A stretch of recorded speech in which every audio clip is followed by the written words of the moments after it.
All right.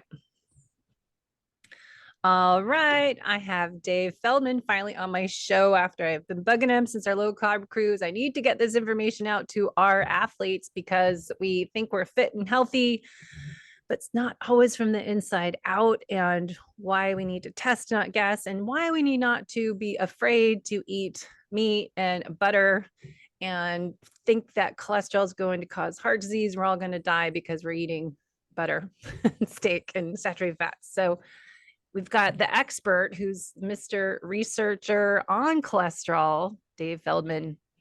Welcome to the Low Carb Athlete Podcast. Thank you for having me, Debbie.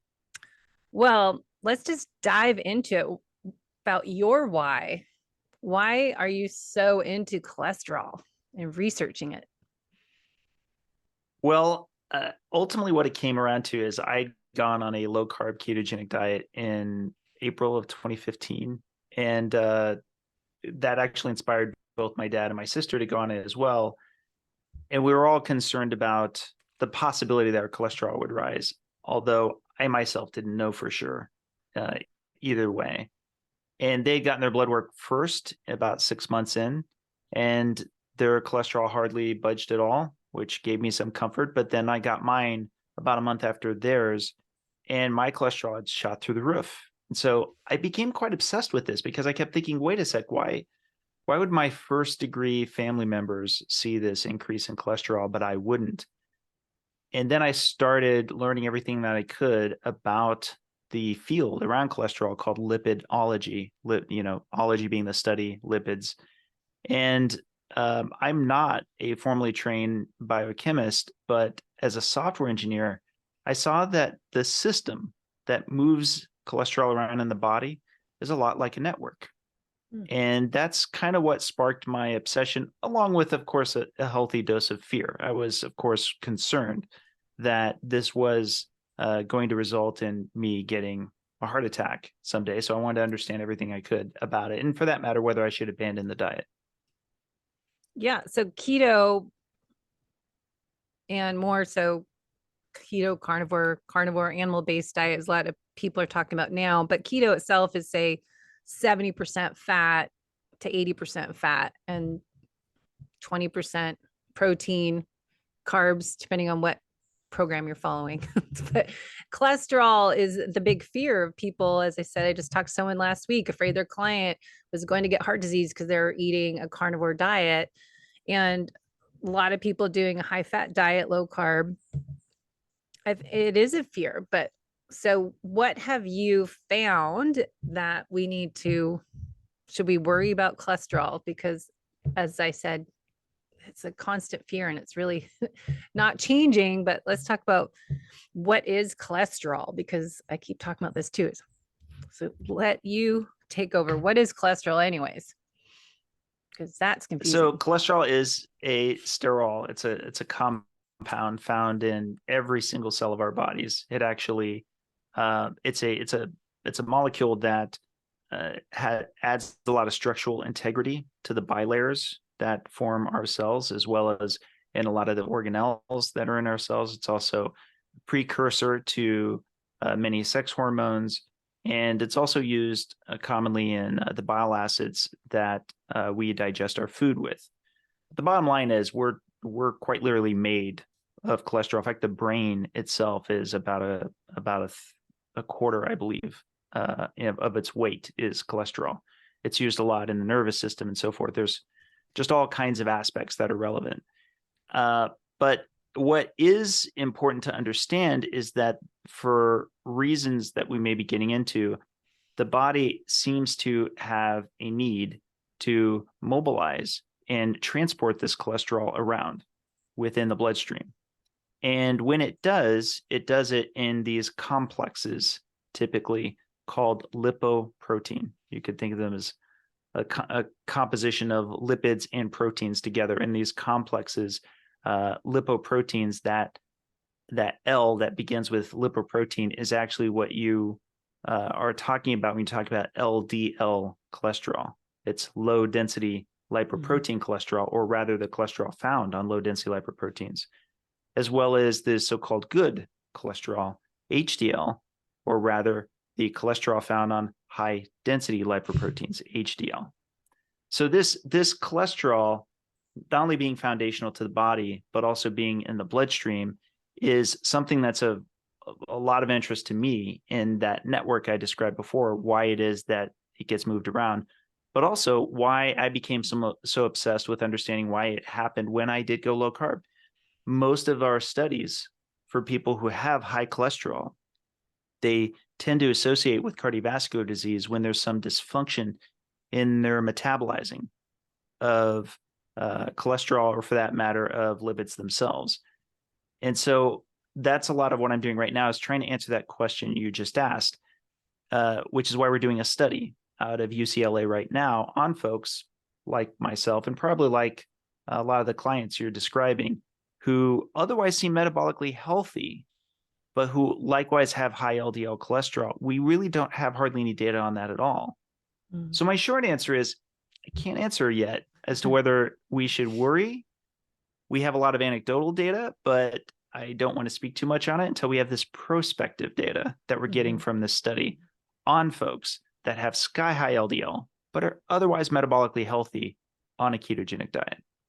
So talk a little bit about that study. It's good where to add in, what is metabolic health and what is this? What are you studying? Yeah, so my short definition for metabolic health, I know we say it a lot, you hear it a lot in this space. I think of metabolic health is your body seems very successful at both putting away energy and taking it back out, and more specifically, fuel. So, for example, if you find somebody who, after they've fasted 12 hours, half a day, they still have a lot of fuel in their bloodstream. They have a lot of glucose, and they have a lot of those are fuel. The fuel predominantly from carbs, the second being fuel predominantly from fat. You've got to ask why. Why is there a lot of fuel buildup in their bloodstream? And generally speaking, it's because there's some kind of dysfunction. And often it can be an acquired disease such as type 2 diabetes.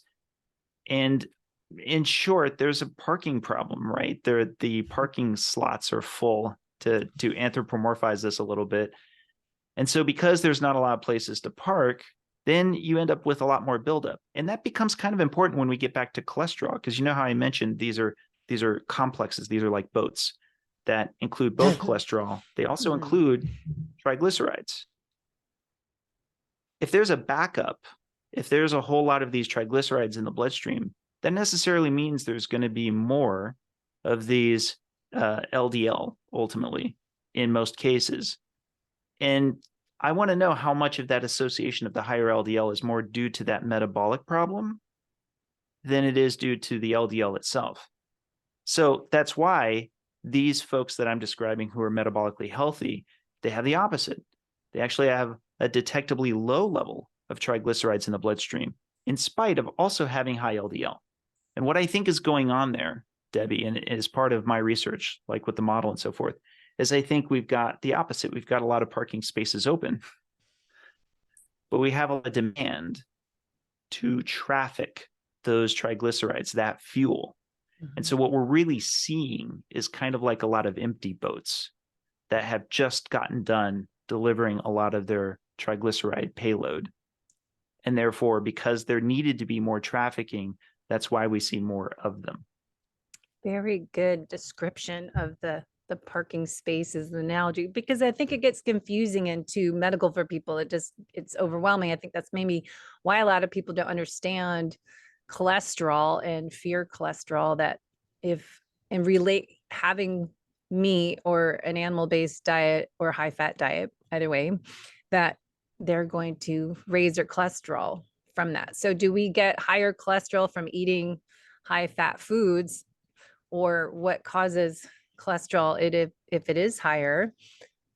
Is it other elements, factors, lifestyle habits going to raise our cholesterol? Or is it just from the fear of eating fatty foods?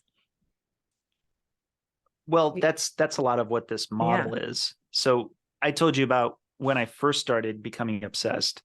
Now, as of last year, we have this published. It's called the lipid energy model.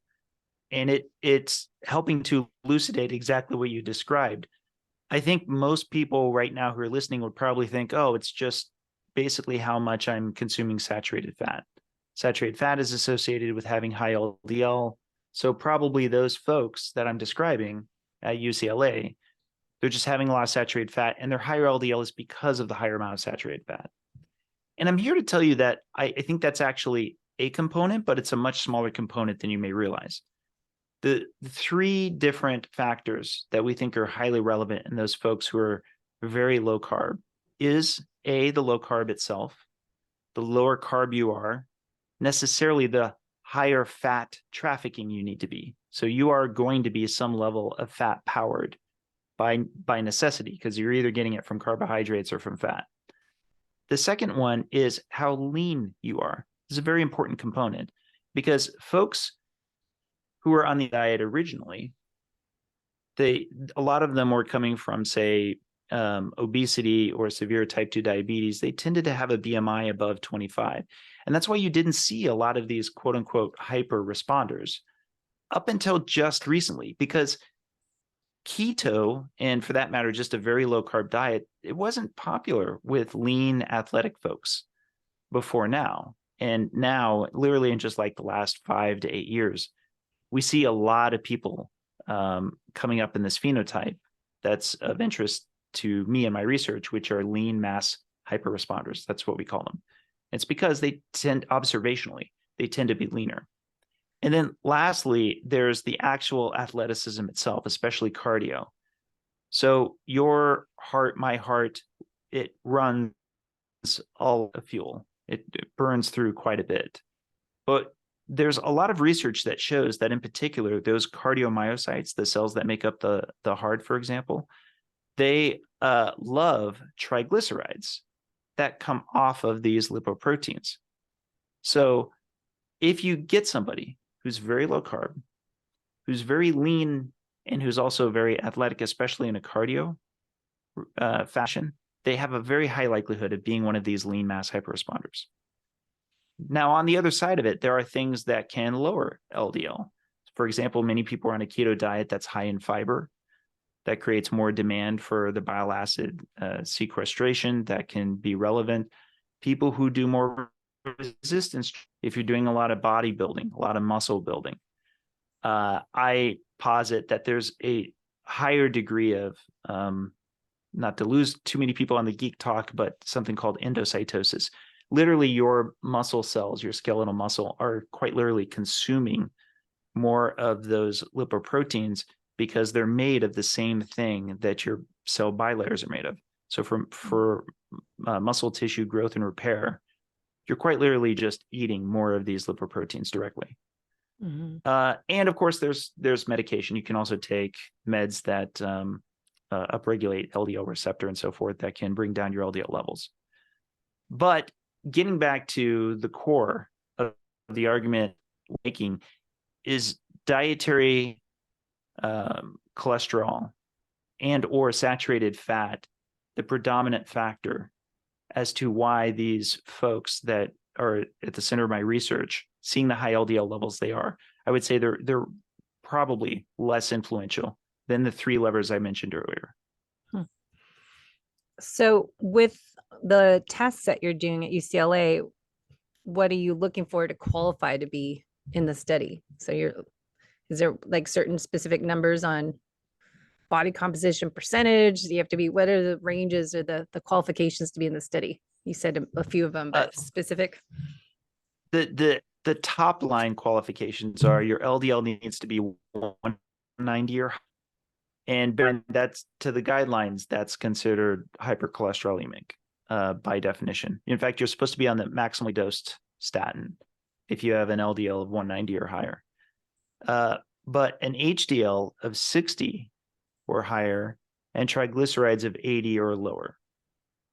And for our study, you have to present with having had lower LDL before you'd gone on a ketogenic diet. That way we know it's not genetically set to a higher point.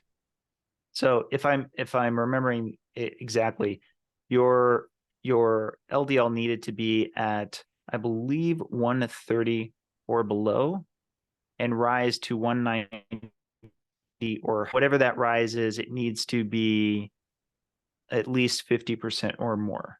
Mm.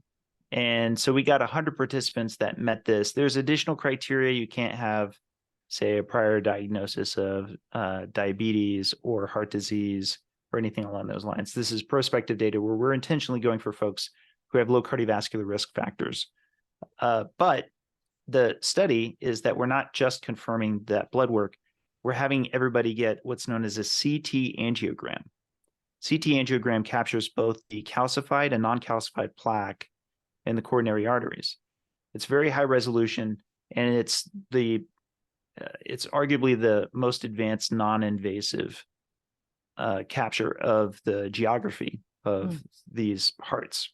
So you can get to soft plaque levels that are extremely small levels, extremely small and granular, and we're getting 2 scans per participant. So they get one at day 0, they get another one roughly a year later at around 365. And that way we have comparisons so that we can see how much their plaque levels have increased over that span of time. And yeah, I actually just presented on the preliminary data for this, I want to say like 5-6 months ago, because we'd gotten all 100 scans in by that point. At least had some preliminary to see how that looked against the general population. So is it looking good? Well, to be fair, it's still, I'll caveat that's preliminary.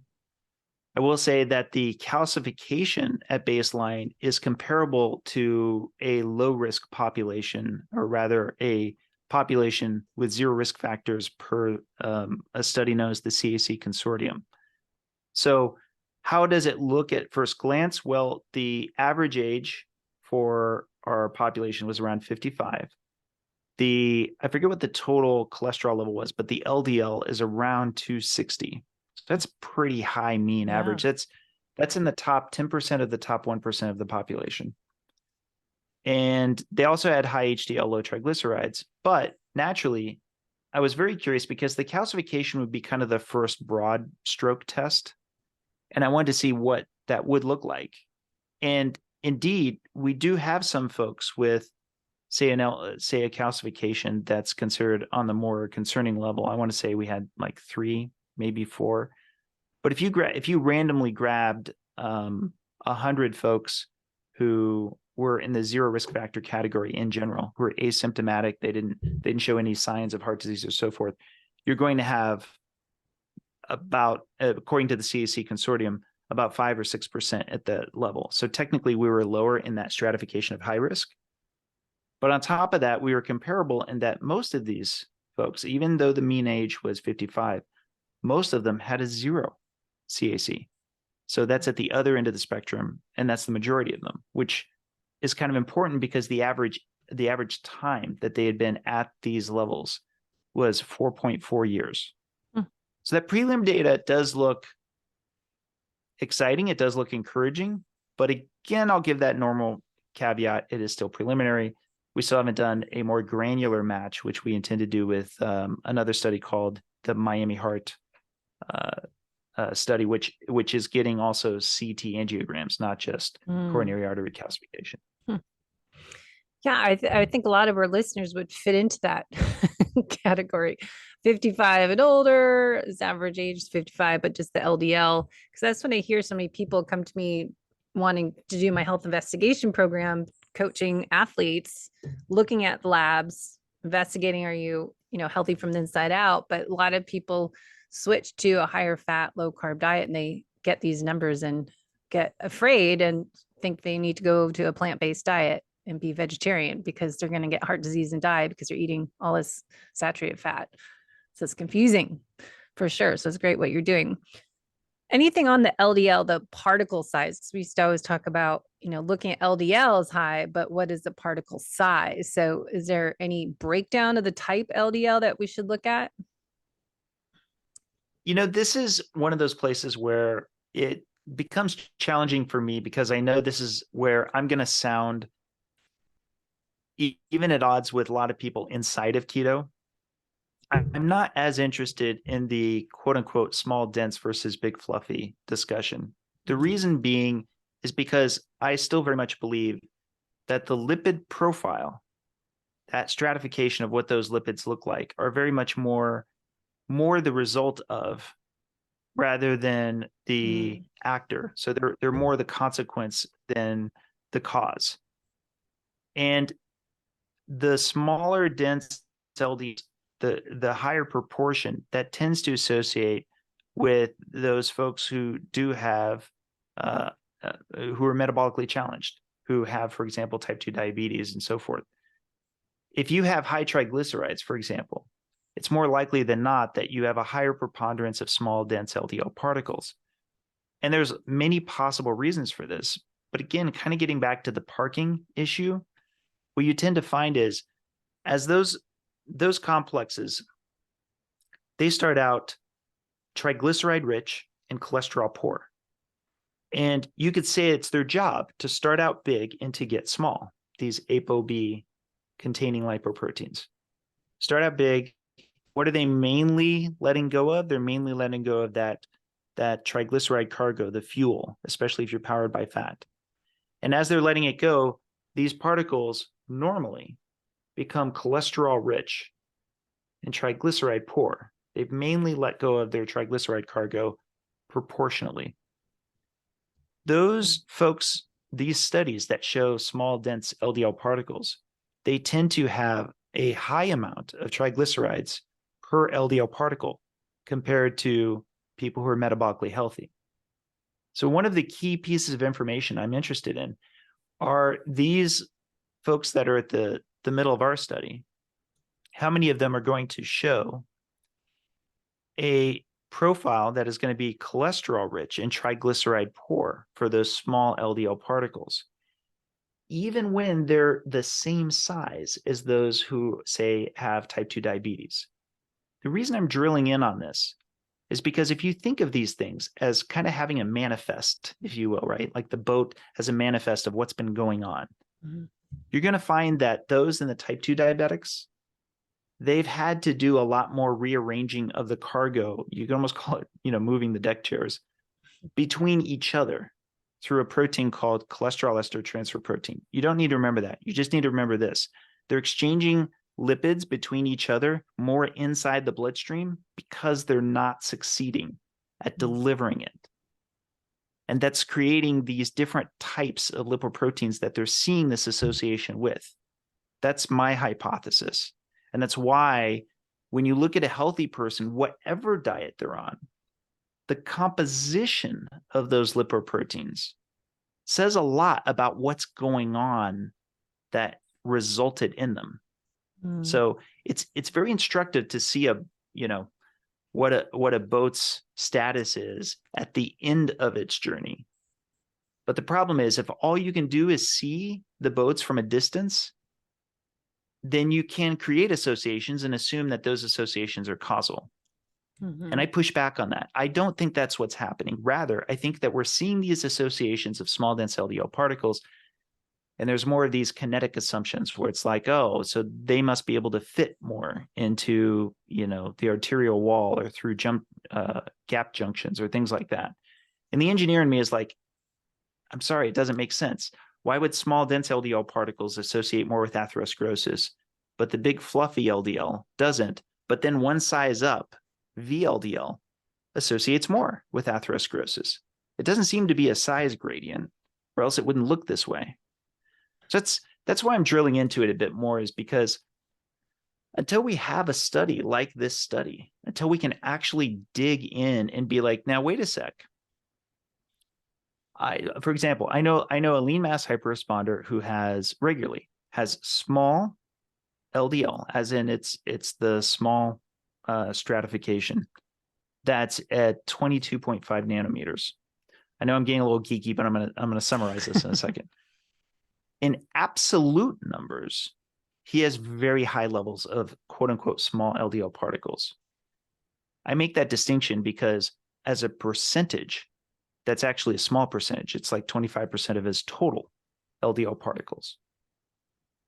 Now, I think the composition of those small LDL particles is going to show that they're triglyceride poor and cholesterol rich, suggesting that he's just trafficking more of these total particles such that they convert faster and leave a total larger number of the absolute number, but that the proportions still look similar to if you were on a carb-centric diet, the proportions will be about the same, and that the percentage of small LDL particles would actually be much lower. That the total amount would be much lower, but the proportions would probably be comparable. Does that make sense? I'm not sure if I'm communicating this well, but yeah, the gist of it is we should be looking more at the proportions. It's just we didn't have a reason to until there was the rise of the ketogenic diet, because people were typically on mixed diets. And so those were the associations we saw. We didn't yet have a point in time like we do now, which I think is exciting, of people who are choosing to be on a metabolic pathway of being fat adapted while also being health conscious. It creates this new engineered system that I think may be physiological, but I'll always caveat that I don't know for sure until we get this data. How long are you doing the study for? It's for 1 year, but the recruitment period took a little more than a year. So we'll have all of the data in this coming February. And at that point, then we could do our final analysis. But of course, be aware that that publication Takes is another 5 years. Yeah, I hope not, but I've stopped trying to make estimates against timing on these things. Yeah. It's very difficult. So did you read Nina's book, The Big Fat Surprise, before you got into all this, or as you got into it? Because that was a part of our book requirement as nutritional therapy practitioner school that just was like, oh my gosh, this is insane. The history of the whole cholesterol, heart disease connection. Just, she went Yeah, so I deep did. in it. I actually read it as I was getting into the ketogenic diet and before I got my cholesterol numbers. So I was very interested. I was very curious. So if anyone has not read that and you're afraid of the whole cholesterol thing, just read her book. It's like 500 pages of the whole research behind all of this. And then I'm reading Dr. Elizabeth Bright. She was on my podcast 2 times now. We've had an interview about menopause and the history of that. And it's similar, but smaller scale, that the whole menopause research of thousands of years of all the pharmaceutical, again, companies, their influence, and how these words that we use in fear into people that isn't always necessary. That we need fat. There is a challenge. There is a challenge with that, because I don't, I want to be as even-handed as I can with all parties involved. Yeah. But there's no denying, and this isn't just coming from me. You can find plenty of published researchers who will state this overtly. There's no denying the fact that there's a challenge in conducting research that doesn't have an interest towards something monetizable, some kind of, business angle. And this isn't necessarily a bad thing if indeed it's making people better. It's healing and it's helping people. And without question, there's a lot of life-saving measures that have come from all these industries, especially pharma. But at the same time, I think that a lot of what we absolutely have to fix is this process of discovering in paradigms that could be disruptive towards an underlying business model to that entire field. That's a challenge, because of course you're going to have a lot of senior members of that field that are, I don't know that it's necessarily overt wrongdoing as much as it could just be natural motivating reasoning, which all of us do to some extent, right? But I would hope that we get better at our processes around this emergence of discovery that can be disruptive to these industries, but rightly so, because it may be a necessary action, right? We may be doing more harm than good in our efforts to do better, predominantly because the system that gets us to these discoveries may not be the most effective as it could be to accomplish that. Yeah, I always have to look at who's the study done by and who's it for and who's in the study too. But going back to cholesterol, I know so many people, as a personal trainer for 25, well, more than that, I'm getting older. I always say 25 years, but more than that statin drugs are always given to people. Have you gotten into the research in high cholesterol and statin drugs at all? Is that part of your curiosity when you were getting into this medicating? It kind of was at first, but the challenge is the way. This is just true of all pharmaceuticals.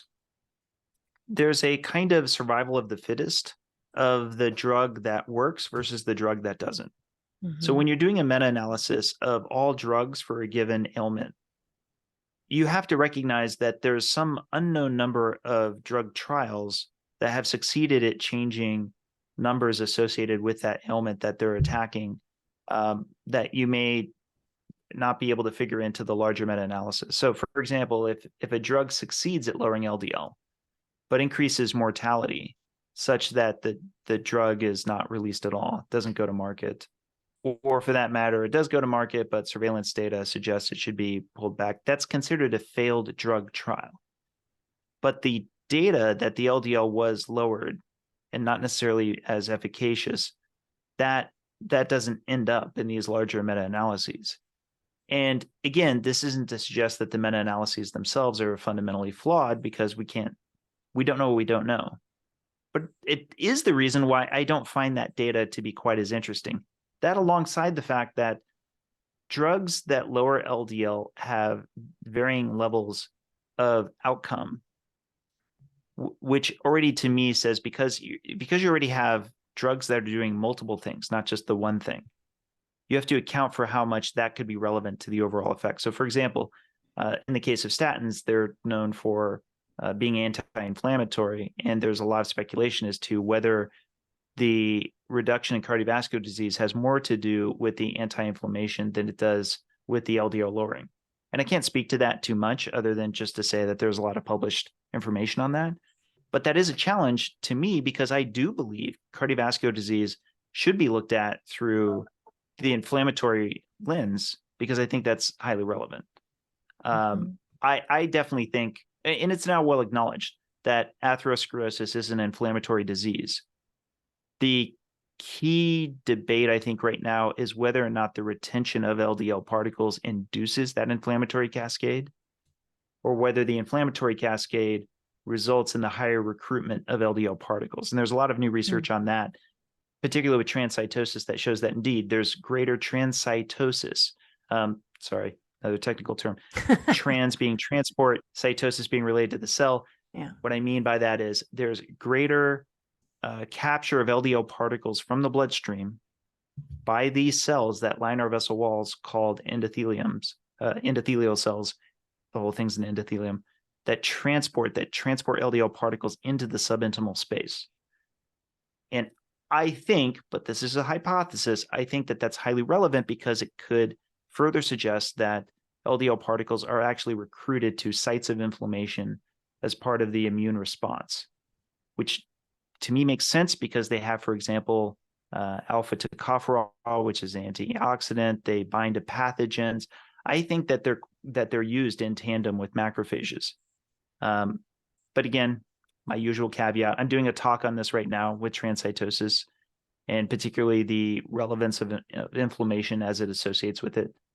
But the problem is it's just difficult to see the initiation in vivo. Like, you can't just like put a little microscopic camera at, bifurcation and wait a couple decades until you manage to catch it in the act and know for sure. It's very difficult to do. Yeah. Someday I'm sure someone will do that. Newborns are being filled with cameras and tracking.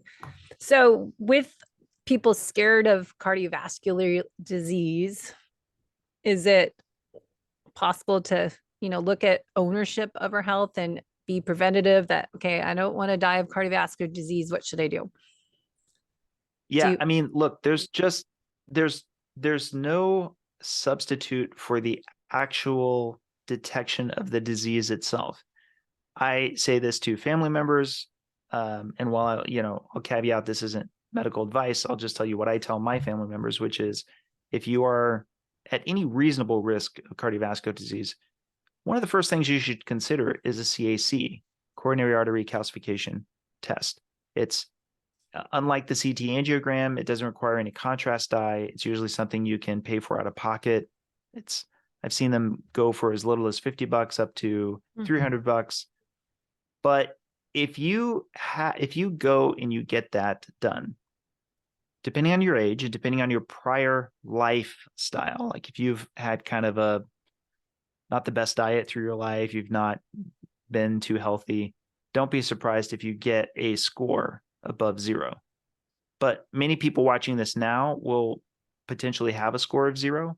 That will tell you a lot. That means there's no calcification in your coronary arteries. And so there's probably not advanced disease. Again, just speaking in probabilities. There's also a lot of research that's been released in just like literally the last 3-4 years that have really further solidified why CAC should just be an existing care. Like I think for me personally, from 40 and up, I'm just going to be getting CACs. And even if I get a 0, I'll probably test, every 5 years. But it's just such a powerful test to pick up. Now, what critics will say, rightly, is that it picks up calcification, but it doesn't pick up soft plaque. And it is possible that you could have a lot of soft plaque while still having a CAC of 0. That said, again, getting back to this recent research, there have been studies like the one out of Denmark, which had 23,000 participants who were symptomatic. So they were referred because they had some kind of chest pain or something like that. And what they found was that actually CAC was remarkably correlative with non-calcified plaque.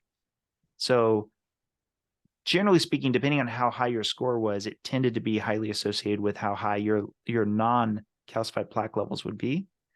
But on top of that, it was extremely rare to find a high level of occlusion. That's like the pinch, if you will, of say 50% or higher in somebody even symptomatic who had a CAC of 0. I think it was like 0.4%. So about 1 in 250 people who had a CAC of 0 actually had an occlusion of at least 50% or more somewhere. So it's a pretty prognostic tool, relatively speaking. Now, that said, you can go to, again, what I think is the gold standard. You can get a CT angiogram. I find I can negotiate some for myself and family members for somewhere between 500 and 1,000. There is a little more risk in that you get a little more radiation exposure and you've got contrast eye, but the radiation exposures come way down from where it used to be, such that I've already had it twice. I'll probably have a third one in a couple years. And it's just, now you get both the calcification and the soft plaque. But there's that, nothing beats literally looking at the disease itself. Like if you're worried about heart disease, go look. Yeah. It's beautiful that we're in a day and age where you can just check yourself directly. Yeah, I know. So ideally get the CAC should be part of our annual checkup. And then every 3 years to not 5 years? Annual, not like every year. Cause the radiation dosage is comparable to that of a mammogram, like a little bit more than a mammogram. I think it's like 0.6 millisieverts.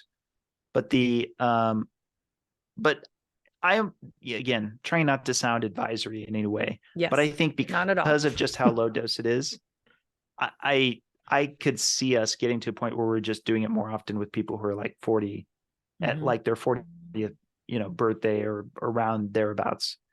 And unless, of course, you have higher risk factors before that point, such that you'd be more concerned you may have developed advanced heart disease before 40. But it just, I would probably myself get it then and then probably every 5 years, just because I just think it's such a powerful test.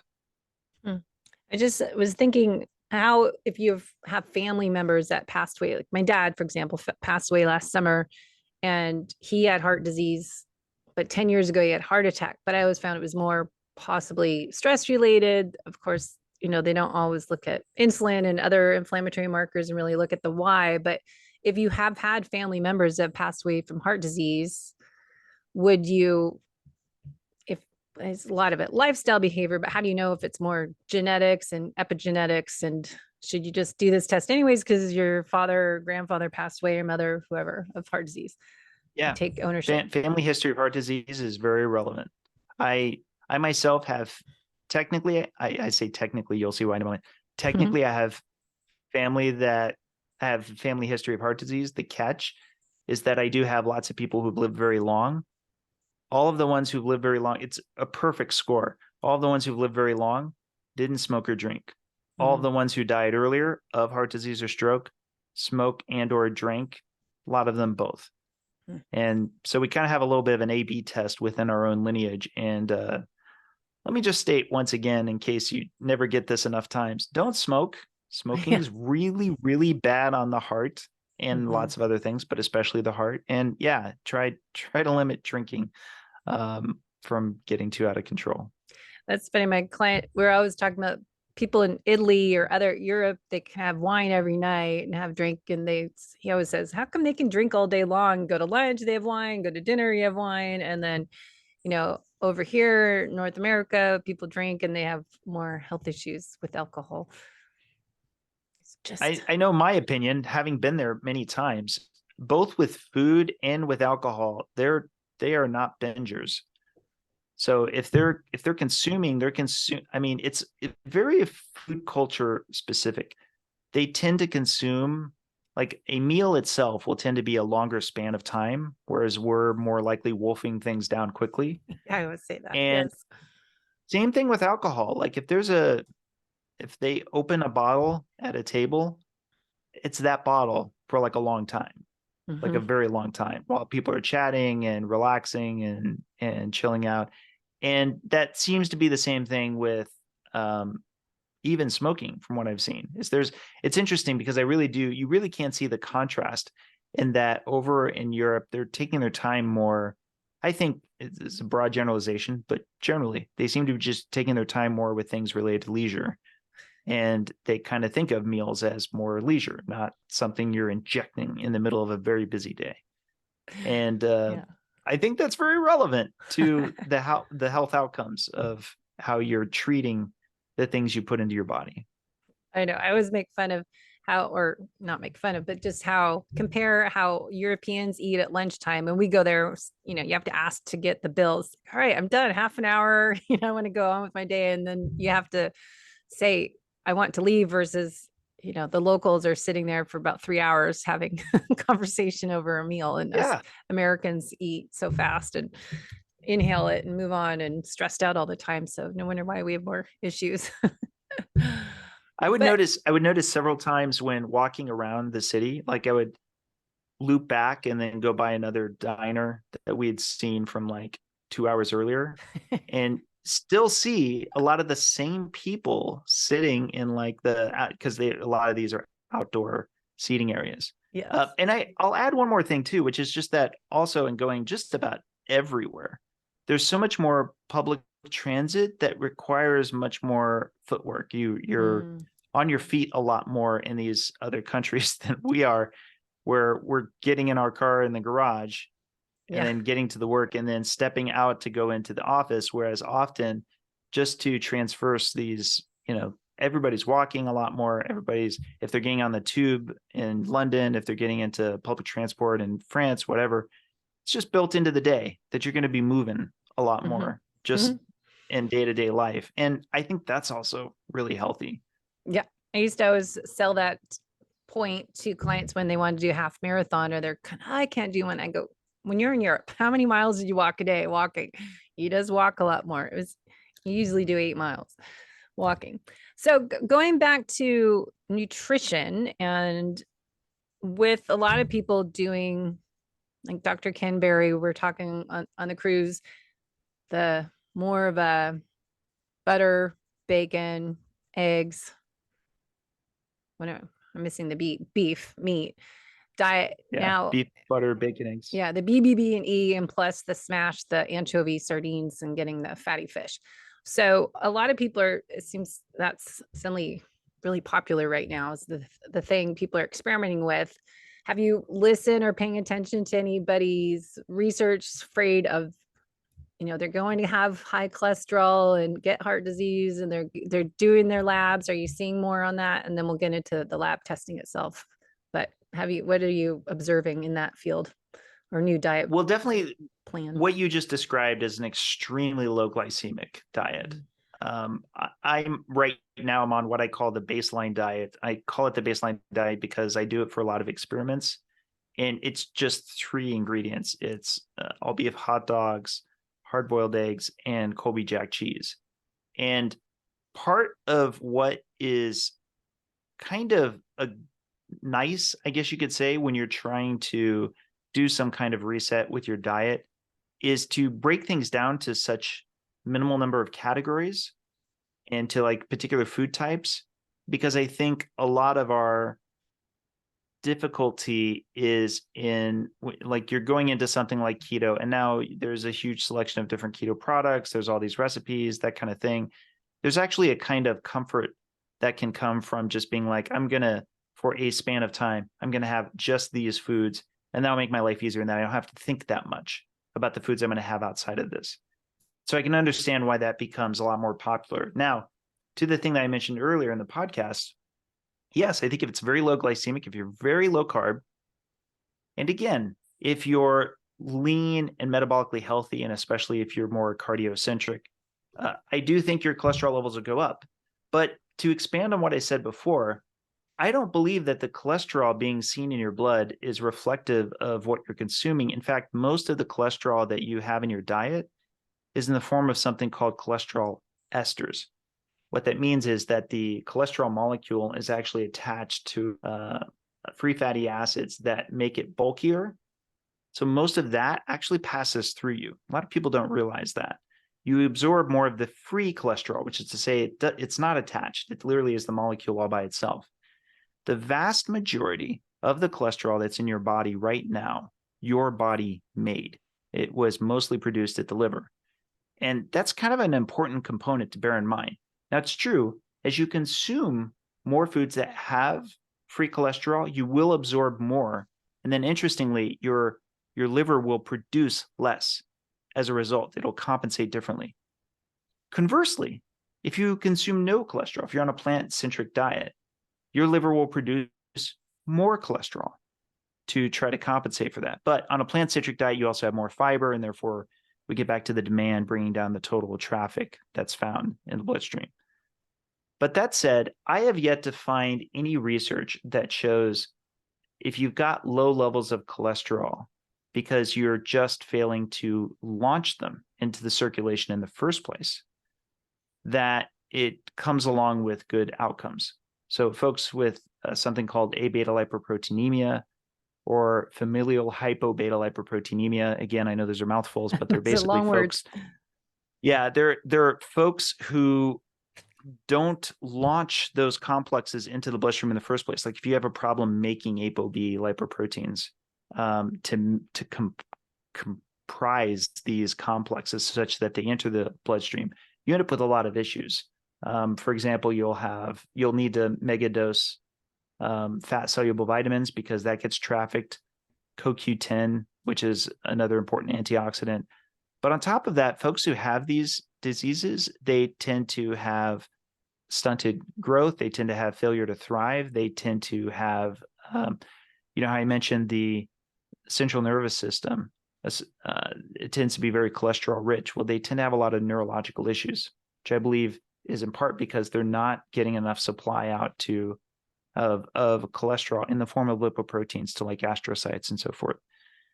Now, again, all hypotheses, but regardless, the LDL that's in your bloodstream at any given time is a reflection of both what's incoming and what's outgoing. So are there studies that instead show that folks who have more that's outgoing getting taken up at a faster rate, such as through cholesterol-lowering medication, who have lower LDL, do they tend to do better? Yes. But I think that's because they're still getting into circulation. Those lipoproteins are at least getting into circulation so that cells that would want them on demand can have access to them.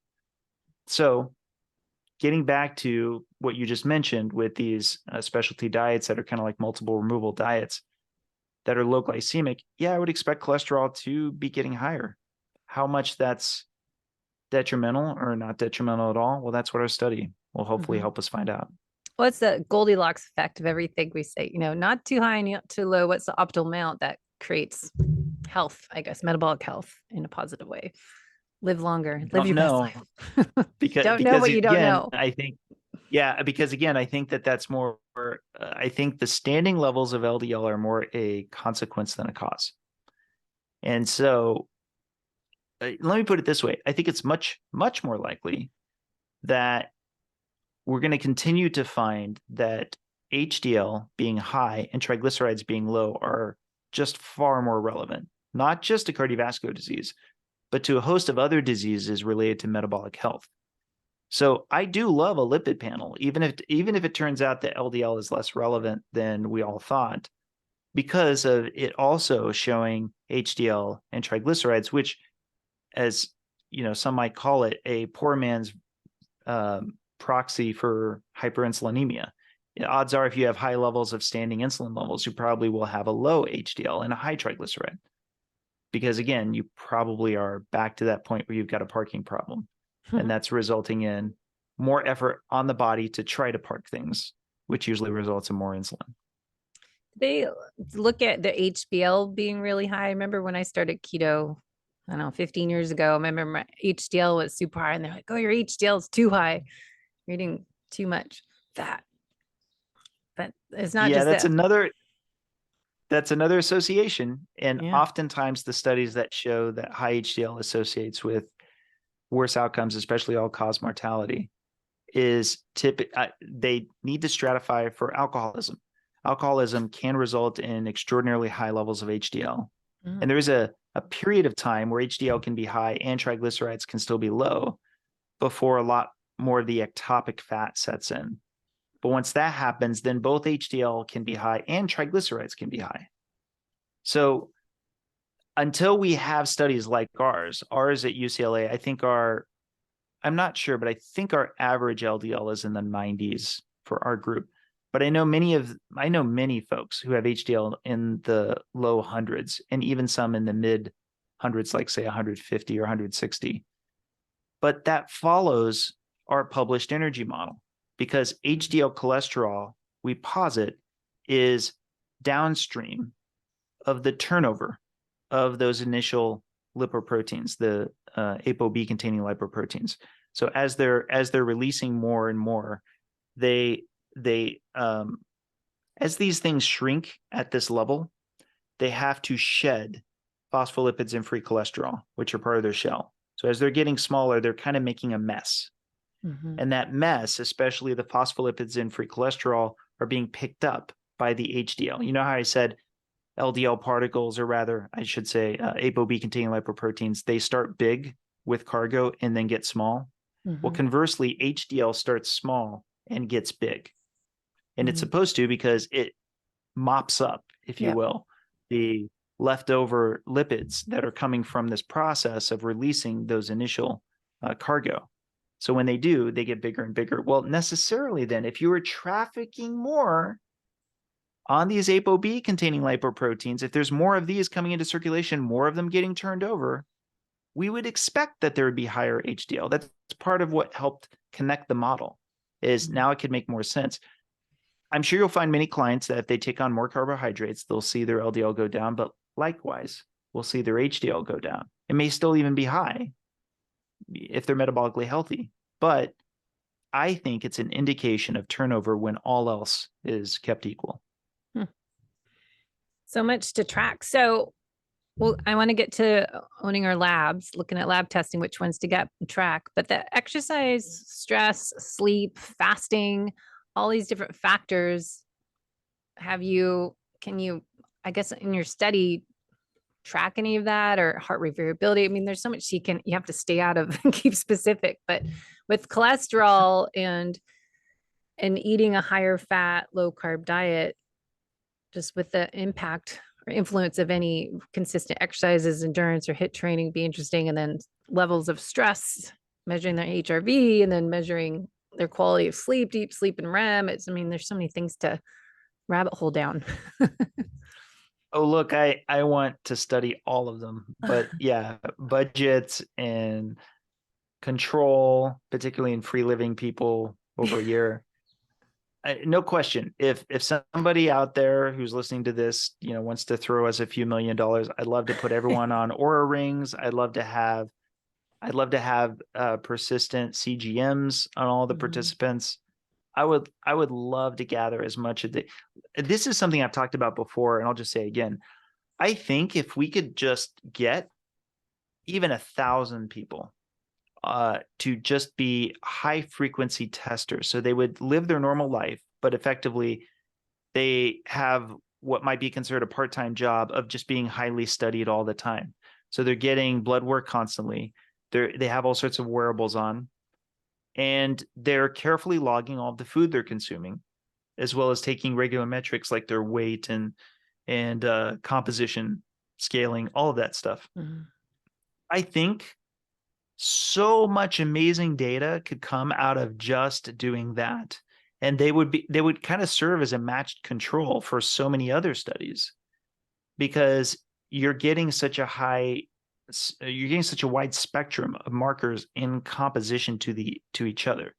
So we'd see all kinds of patterns we don't see now, because so many of these studies, they do require a lot of work just to get a small amount of the different things. Why not just spend literally millions and millions for just a small group of people that are testing across all of these metrics at the same time? Mm-hmm. So when you were listing off these different things, I was like, yeah, I want that too. Yes, I want that also. I know, because it's But always, yeah, go ahead. Keep going. Yeah, but that's the problem is, so often you get to the ends of these data sets after you've spent years putting them together, and you're like, oh, only we could somehow get this other piece of information. Now, the good news is we are banking blood from this study. So we will have some amount of frozen samples that can be used for other assays after the fact.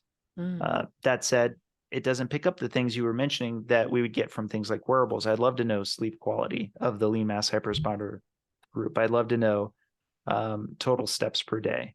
I'd love to know resistance versus cardio training in their day-to-day life. I'd love to know all of that. I wonder how I can do that, because that's what I do when I'm coaching people. I collect ideally all that data and analyze it and get their lab testing.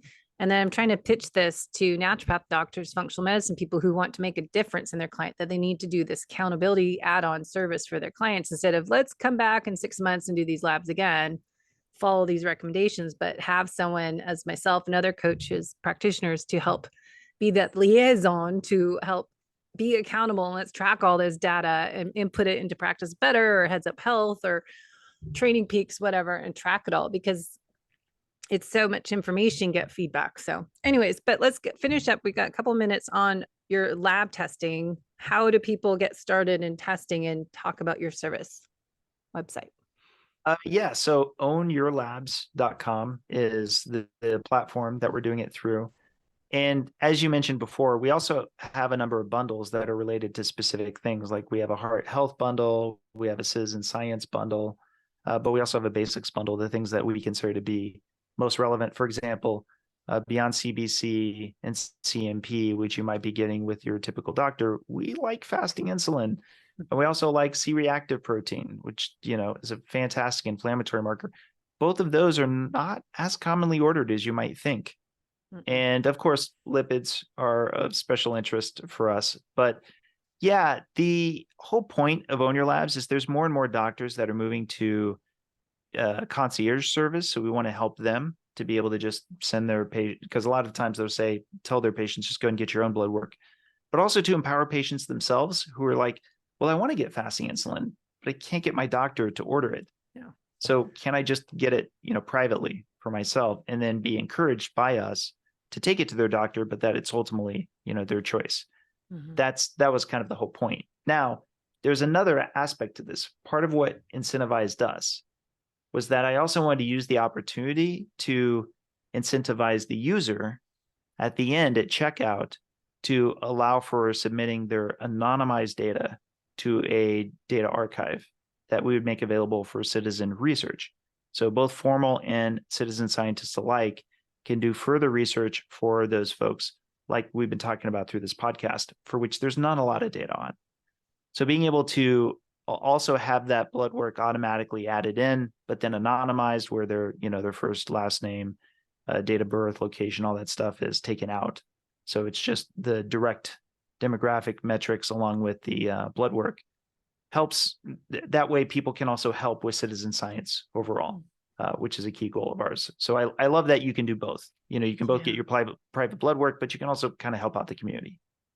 Amazing. I know. We'll put everything in the show notes and add some things in the intro that I forgot. But I find that insulin is a frustrating one because I went to my doctor last year, a new doctor, and I ask all my clients, ask for insulin, take this list of labs to your doctor, get covered by insurance. And it's shocking how they won't do that. And my doctor said, well, you don't have anyone that died of type 2 diabetes in your family. So I'm like, this is supposed to be preventative. Are you really telling me you're going to wait till I have diabetes so you can start testing me that I actually have it? That just blows me away. And ever since then, like, come on, people. I can go to Ulta Labs or your website and order it for $20 or whatever it is to get your own and be preventative. Isn't that the goal of going to your doctor? Is wait, be preventative to not go there when I'm really sick and have all these issues. But no, we're supposed to just wait till we're sick. Amazing. Yeah, it's insulin in particular is a stunner for me because Joseph Kraft was showing this 50 freaking years ago. He's doing this work in like the 70s, and he shows how predictive it is towards type 2 diabetes. I mean, it's such a powerful metric, and it absolutely is a leading indicator by not just years, but possibly even decades, depending on your status. I think that every basic panel period should have both insulin and C-reactive protein, because both of them are at least something you can rule in or out the next full category to investigate further. Mm-hmm. Yeah, agreed. I know. All right. So you've got a lot of seminars you're speaking at. I know you're going to be here in San Diego, right? You're coming to the Low Carb in August. But you got next weekend's Hard to Kill Summit and Keto Orlando Summit, the Metabolic Health Summit. You're like all over the place. So I am. And it's funny because I also need to work on this upcoming prelim paper at the same time somehow. And we're shooting a documentary. There's a documentary that's getting shot around this whole story, which I'm going to be pretty excited about. It should get, wrapped early next year, and then maybe a release by December of next year. So still a ways off, but it'll be an interesting story to watch. That's for sure. Oh yeah, for sure. All right. Well, we'll let you go eat your Colby cheese and hot dog wieners. And what else is there? Is that it? You're just eating Colby hard-boiled cheese? eggs. Hard-boiled egg. Yeah. Is it better softball boiled or you're doing hard boiled? Does that matter? No, they're all hard-boiled just in case. I mean, the whole purpose of this baseline diet was that it's portable. So I could theoretically go to conferences, but still ensure that I ate the same thing wherever I was at because they're common brands. Yeah. But the hard boiled, that's part of why it needed to be hard boiled. I don't even have it in a different form because there could be a confounder there in having hard boiled versus soft boiled. I'd rather just rule out that being a possibility. Yeah. I could so get confusing. That's why it's always in the same way. That's why it's called the baseline diet. That's funny. Yeah. Well, enjoy. Well, we'll see you next month. I will be at the Low Carb USA conference. I'll swing by, say hi. Thanks for all your information. And thanks for having me on. Yeah, for sure. Keep doing what you're doing, but make sure you have time to recover and repair and take care of yourself. Working on it. Okay. Thank you.